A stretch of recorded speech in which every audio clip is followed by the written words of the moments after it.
Welcome families to this Seesaw tutorial. This is the agenda, and feel free to jump to different sections if that is where you need the most help.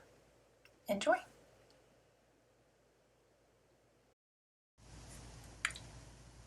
Hi Briar Lake families, this is Mrs. Siri, the art teacher, and I am here to do a quick tutorial on Seesaw from the student's perspective so that you can be there to help them if they need it. And hopefully this will also help you understand how Seesaw works. So first of all, for signing into Seesaw, if your children are having any trouble signing in, you will actually go to the site app.seesaw.me to sign in as a student.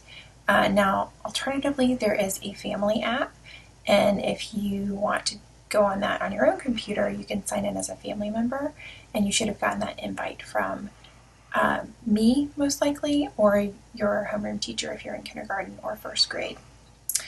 So first, as a student, I'm going to sign in using that middle code, and then most students I've taught to sign in just by putting their email address here. If that doesn't work, sign in with Google is the second option, and it should work that way if it doesn't work with the email. So the students will put in their student number. I'm putting in my teacher number, and the password is DeKalb, KK if you're in kindergarten, PK if you're in pre-K, DeKalb 01 if you're in first grade, DeKalb 02 second grade, and so on and so forth all the way up to fifth grade. And then just click student sign in and they should be signed in. Like I said, if that particular one doesn't work, try the Google sign in. And that's probably what happened, because if you've started with Google sign in, you can't go back the other way. So here we are, and I would suggest once students are signed into their device with their email address and password, go ahead and go to the browser. And if it's a Chrome browser, you just hit the star and it will put Seesaw in the bookmarks bar along the top. So it's a quick way for students to get there. Alternatively, you can pin Seesaw at the very bottom of their Chromebooks if you are familiar with that. But I think the bookmark would work well for everybody. So the way the page works and the way the page looks from a student's perspective is you have in the upper left-hand corner, you have the student's name. And if you're in kindergarten and first grade for this year, you will have a couple of different Seesaw classes. So when you click on the name, that is how you're going to switch classes. You can see I have many classes. And then from there, you have this main page here that is where all the content will show up. On the right-hand side, you have areas that you're able to go to find different content on the site. So the journal is where all of the work goes that is either in draft form, like this one here, or has been posted. Once it's been posted, if you have the Family Seesaw app, you will also see the work and you can comment on it. So right now I'm in the journal.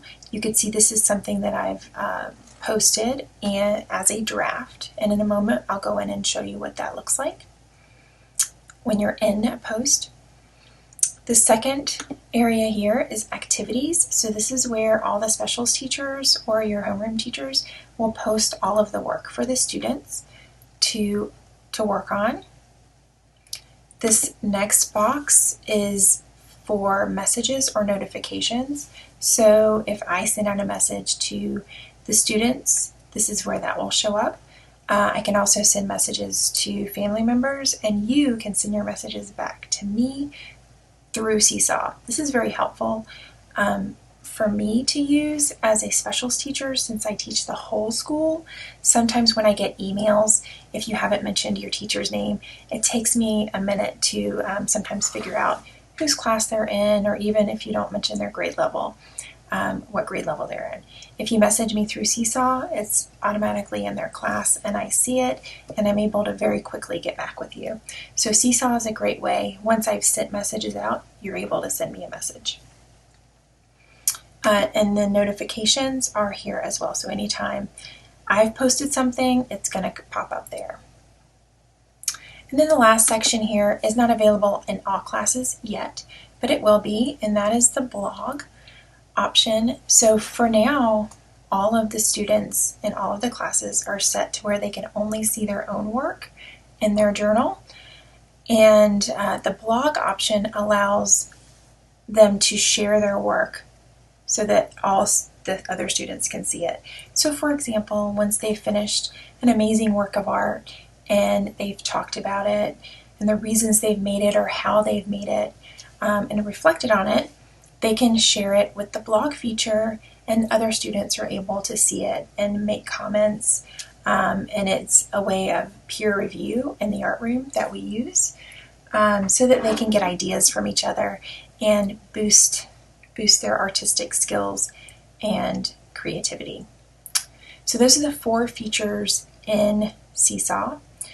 The way I work with Seesaw is that I will post an activity each week, and within that activity, they will have all of their assignments. For now, it might change a little bit depending on how this is working. We're all working together, figuring out this virtual world. But for our first week, we've been talking about Seesaw and gathering materials. And so that's what this week was all about. So when the students come into an activity that is assigned, there will always be directions, and I will usually record the directions in my voice as well, especially for our younger students who aren't reading yet. And then to the left of this is just, it might be a video, but for this first post, it's just a preview of all of the directions for each day of the week that they've had me. You can't post or you can't edit that though. So how the students would go in to edit is they would come over here to add response, and it will automatically open up for them. And again, the directions are here. I even have recorded directions so they can actually press play and listen to the directions there. So I've given the directions in class. I record them here as well so that if anybody misses class, they have that there and can listen. Sometimes there are links, so anytime you see this little white circle, that is a link, and this particular link takes the students to this page, and this is supposed to be a link to this video, so I'll have to check and make sure that link is still working. And then the students just follow along whatever the directions are for that day or what I've given in class. And for this first week, it was taking some inventory, finding art materials, and starting a work of art. So what I've asked students to do actually is to make sure they have like a kit, especially if they're in a learning pod or going somewhere outside the home, make sure they have some art supplies with them for the whole week that they have art. And if they don't happen to, I do have digital options, so they can use autodraw.com. Additionally, they can actually create an artwork in Seesaw. And whenever they're adding work, I've asked that they click add a page and take a photo of the work that they're doing. So there's 2 options here. They might have created a drawing or a painting or worked with Legos in their home, and they can take a photo of that, and they do that using these tools to the left. And there's a camera option, a video, or an upload option. So that gives many ways to add. I've asked that they just take a photo. Photos are usually the best way for me to see the work, and I've asked that they hold up their artwork closely to the page so that they can see it. Sometimes it takes a little while for the camera to come up. There we go. And I have to peek around the corner to make sure.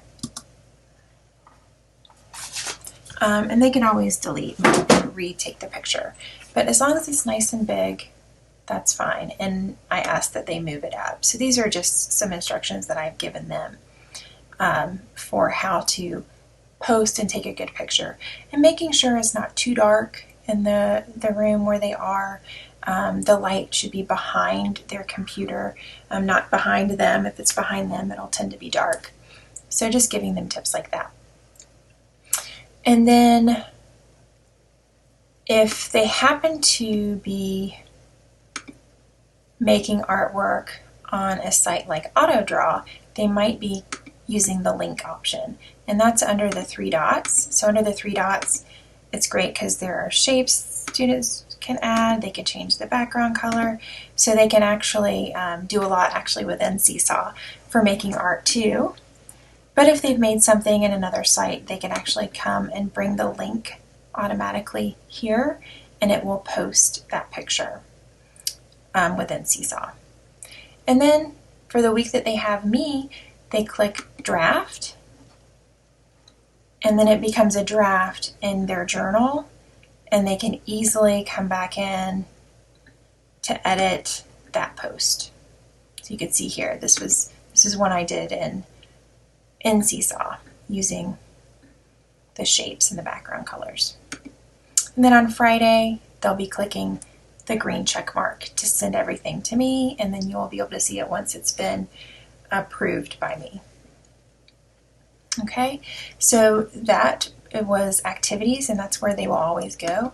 So if I'm ever absent, the students know that they can find the work that they need to do in Seesaw in the activities section, and they can always find those over in here. So in progress is where things that should be that they haven't finished yet, and then if they've actually finished something and want to repost, that's where they would find that in the done section. The last thing I would like to show is in the journal, the very first post that I made for our classes is in the resources folder. And we've created folders for all the specials here, so it's a little bit easier for us, the specialists, to find it. But if the kids are looking for something that they had made in art, that would be a way for them to quickly find it too. But in the resources folder, we have this page. And when you click on that page, you'll come to a new page, and you might actually have to go to another page because this is our original, but I've linked it to all the other classes. And from in here, you can go to a page for each specials teacher.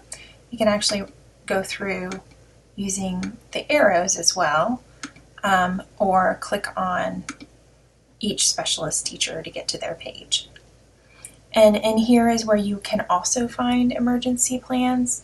This is my virtual classroom that I've created, and I'm updating it constantly because some videos aren't working and some are, so I'm trying to update all those videos. And then there's a choice board down here that's a little bit more at the kindergarten, first grade level, although anybody could do it. So in an emergency, those are options too, or if kids are having a hard time finding ideas for work. This is a link to my school website. And then if kids need help, this is a way for them to get a hold of me and let me know what's going on. So it just will bring up a form. It looks like this, and they just let me know their name, whether they're the student or if it's a parent, if they need help from a specific teacher, the homeroom teacher, and what's going on. So are they having issues with Seesaw, just technical issues, they can't log into the app, or they just need help. And then there's an other there, and describing the issue, and then you will click next to go to the following page. And so that's more for the students because as a parent, you're able to quickly email me or message me through Seesaw. But you're more than welcome to use that as well. I think that was everything I wanted to go over with Seesaw. So hopefully this has been helpful. And if you have any questions, feel free to email me, and soon you'll be able to also message me through Seesaw. Thank you, and I'll see you soon through this amazing virtual world.